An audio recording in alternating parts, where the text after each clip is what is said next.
Okay guys, this is a video that I made a while ago, and it was me overhauling my engine cosmetically, etc., as well as replacing some seals and things like that.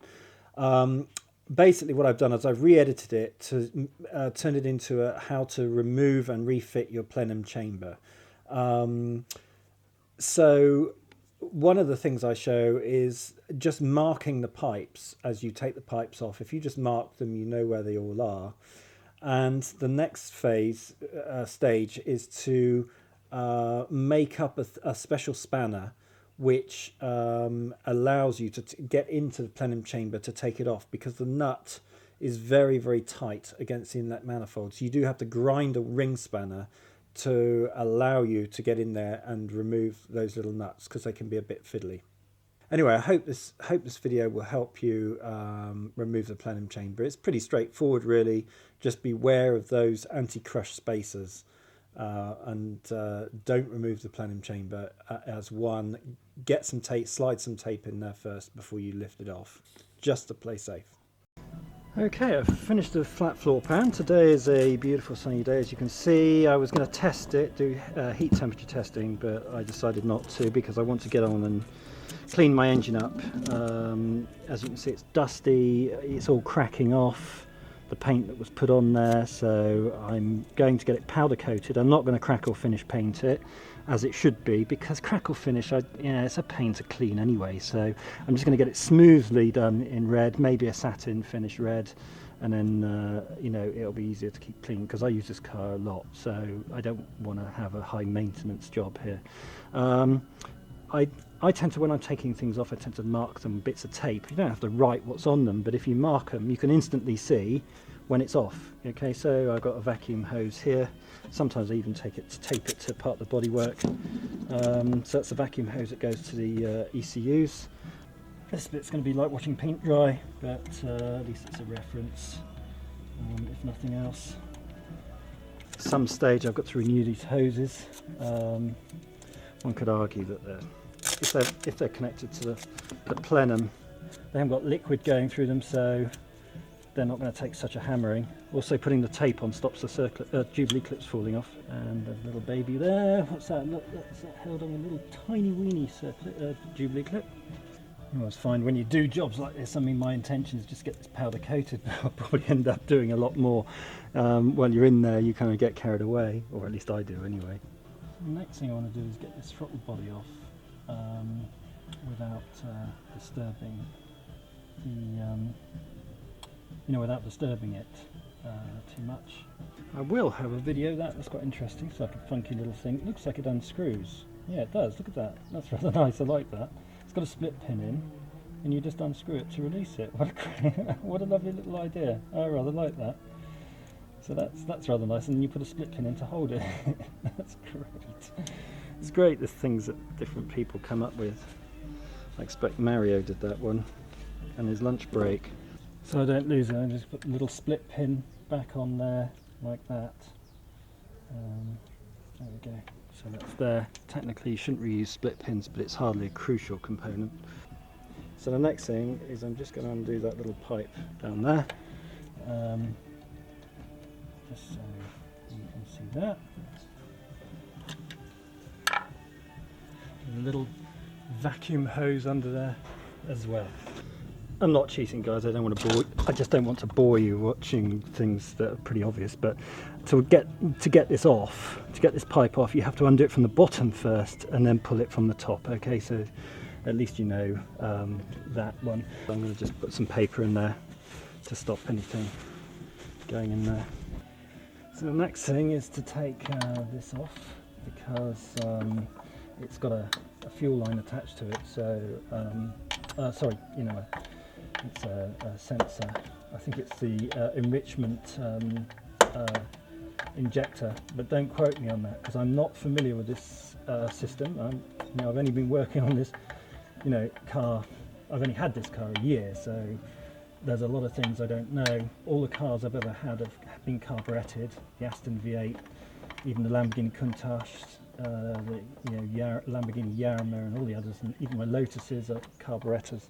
So this Bosch K-Jetronic injection system is not something I'm familiar with at all. So I'm kind of learning about it, I suppose, as and when. As you can see, it's an injector, and I'm guessing that when the engine is cold, it gives it a good old squirt into the cylinders until it gets to a certain temperature, I would imagine, and then this little sensor switches it off. So I just pop some tape around it, stop any foreign bodies going down in the tube at all. The injector, I think I'll just put a bit of tape on that as well. Right guys, I've been slowly sort of working my way round and I've been saving the best to last. There's a nut there. I have no idea how I'm going to get that off. I'm going to have to really think about that because the injector and everything's in the way. But oh look, it comes out. Oh, that's a bit worrying, isn't it? Bloody hell. Okay, that's not very good. Sure that's not supposed to do that. Oh, look at that. Good heavens. Well, there you go. It's amazing what you find when you start to fiddle around with things, isn't it? That's rather worrying. Okay, well, we'll come back to that in a minute. A mirror. I've got a mirror and I'm looking down the back there to see what other nuts need to be undone. It's a great way of doing things. Obviously it's pretty damn obvious, but there you go. I can see quite clearly now. There's one here and there's one there that need undoing, so I shall get in there with the spanner. I've taken my gloves off because you know, sometimes you just can't feel anything when you've got a rubber on. Right guys, I've been round the back there and try as I might, I cannot get a spanner onto this. So I've got one of my cheap spanners and I'm about to turn a cheap spanner into a hero spanner. Now this wall here is too thick and it will not go up against the plenum chamber. The gap between the plenum chamber and the nut is too narrow, so I'm just going to grind it down until it fits, and that will be my Ferrari plenum chamber removal spanner. Right, let's try that. Oh, there, straight on, look at that. There you go. See, so sometimes you have to make and adapt little tools to suit your needs, and go from there. Isn't it funny what things you discover when you start fiddling around? I mean, I always thought the injectors looked pretty solid, you know. Can't say I've ever gone around wiggling them, but I probably will now. Okay, ladies and gentlemen, using my hero spanner, my little hero spanner, which is looking very thin now, but does the job because the nuts are not very tightly done up. I've now loosened all of this and I can just lift it off. Okay guys, this is the point that where you lift the plenum chamber off. Those inserts, the anti-crush inserts that are on the rubber gaskets between the plenum chamber and the inlet manifold, you've got to be very careful. If those inserts drop into your engine, that's going to cause a lot of problems for you. So when I did this video, I didn't actually know that those inserts, those anti-crush inserts, were in there. So I would now, with hindsight, recommend that don't lift the plenum chamber off completely. Just lift it off a little tiny bit, but leave the threads still attached. And then what you can do is slide pieces of paper in or tape to cover the plenum, the holes in the plenum chamber. Sorry, in the inlet manifold, and you can see them now you can see it's off. You can see where they are. So if you actually don't remove the plenum chamber completely and just slide in bits of paper or pieces of tape, then there's no way that those inserts can fall down into your engine. So that's what I would do now with hindsight. Hopefully, being careful with the rubber gasket. I don't want to damage that because I want to reuse it, and obviously make sure that you don't drop anything down the plenum chamber, down the intakes. Okay, well that allows me to get to everything a lot better. Here's a little something for you guys to think about when you remove these. There are little spaces here that only allow the gaskets to crush to a certain depth. So when you lift this off, that could fall down your plenum chamber and into your engine. I'm not sure what these are made of, whether they're magnetic, but one hopes they are, because if they were to fall into your engine, and if you had a valve open, would it go in through the valve? Probably wouldn't fall into the engine because valves don't open as much as that is wide, so I'm sure it would just get jammed. However, you would have to fish it out with a magnet or something, but you want to count them in and count them out, so make sure that you have 8 of them. If you haven't, I would be losing sleep at night until you found it. So just to bear that in mind. The other thing is, you can see here, it's got a little pin, and that locates into the rubber that way, like that, and obviously stops them moving around. Obviously these ones have had it. This one's got a big crack in it, so I'm going to need to get some new intake rubbers.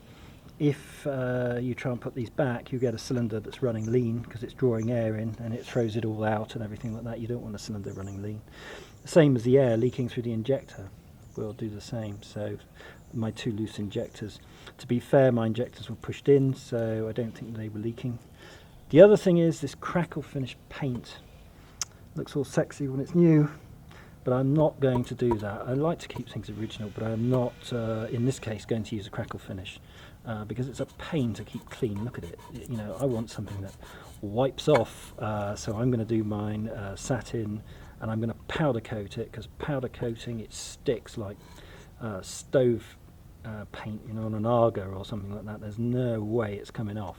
So yeah, I'm going to go, because I use the car regularly, I'm just going to go for something that's going to look nice and it's going to last. So here, having obviously checked that you haven't, for God's sake, don't drop anything down here. If you can, if you have, you know, don't, but if you have, you know, you can get a little magnet and fish it out, but carefully lift the plenum chamber off. When I put my plenum chamber back on, those inserts, I'm going to glue them to the threads, so that if I ever take the plenum chamber off, they are glued to the threads and they cannot fall in, because that's just a really, really dozy way of doing things. It's just asking for trouble. Anyway, that said, bung these up, because you don't want any foreign bodies in there, or any native ones for that matter, and that is that. Okay guys, I've been sort of waiting for my powder coating stuff to come back. It's all done in the satin finish, as you can see. I remember I said that I was going to silicone these on, so that if I take the plenum chamber off again, hopefully not for a long time, but if I do, the silicone obviously stops these rings falling down the holes on the engine, so the intake. So yes, I've put those on, and then the rubbers, just nice new rubbers just over the top. What I did was I sort of clamped them down with washers overnight while they set, and then that was that. As you can see, I've been busy with the engine. I've cleaned up all the centre, obviously completely different to when you last saw it, and replaced all of the pipes. I've just got one here to do, but basically replaced all of the pipes, and in the engine bay area, and tried to tidy things up a bit and get rid of some of the nasty joiners and things like that that didn't need to be there. I've still got these to replace, but these are just air, so it's not so critical, but I've got some small bore ones that I've got to do there. I thought I'd wait until I got everything back in and all the pipes connected before I replaced them all. The reason for that was that these do bear witness, these old pipes do bear witness as to where they previously went. Like this one, you can see the clue there is in the bend, and how it's bent up to sort of fit on there. So if you put a new pipe on, you've obviously got no reference at all, and it can be a bit confusing when you're replacing lots and lots of pipes. So I did the obvious ones that I knew, and then the ones I wasn't, sort of thought I might forget, I have left until everything's back on, and then I'll just do them one at a time. Now you see the benefit of attaching these now like I did with silicone, because it makes life a whole lot easier. There you go, look at that. One of the things I made was a spanner. Obviously you saw that. I sort of slimmed it down a lot and made it much thinner to help me get into the difficult ones around the front here. I've also made a little tiny short one as well. That's really useful for getting in tiny places. So don't be afraid to sort of make tools from existing tools, because I mean, as we know, tools nowadays are pretty cheap. So you can kind of cut them up and bend them and cut slots in them and all sorts of things to make them fit better. I mean, in an ideal world, I think this spanner actually could be bent a little straighter, and then it would get in there better. But it's okay, it's doing the job. Okay, it's one flat at a time, but it is doing it. I have put nylocks on this time as well, which are slightly taller. And that was so I didn't have to mess around with washers and things. I don't like sort of having washers everywhere. You know, spring washers on the underside here, just in case they fall in somewhere where you don't want them to. So I've just kept it nice and simple and put nylocks on the back here, and there's no reason not to. So, and they're stainless steel, of course. Everything back with stainless makes life so much more easy. Okay guys, so as you can see, I've connected up the plenum chamber and all the various ancillaries and everything like that. So before I put the engine cover on, I'll just give it a go and make sure it's all okay. And hopefully we'll be fine. And then I can test my flat floor pan, which is the next thing.